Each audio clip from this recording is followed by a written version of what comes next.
จับ เชิญงานแต่งผมแต่งหน้าเชิญ กางเกงตัวนี้แทบทิ้งเลย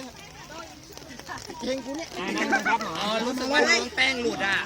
หน้าขาขึ้นยืดขาเลยขยับตัวนี้ ตีลังกามา ตีลังกา ม้วนหน้ามาเลย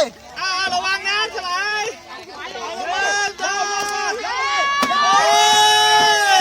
มีการสั่งเสียด้วยไปแล้วนะไม่ต้องแอบมองเลยนะ ตีลังกาเลย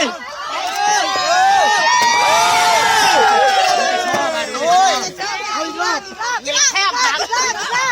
เอาไปรอดในโก้หน่อยได้ไหมโอ้โหเอาไปมุดท่อหน่อยนะ คนนี้เอ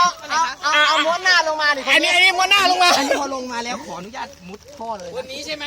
มุดท่อหน่อยนี่คือเปลี่ยนสูงพี่ใช่สูงพี่มันติดอะไรอ่ะ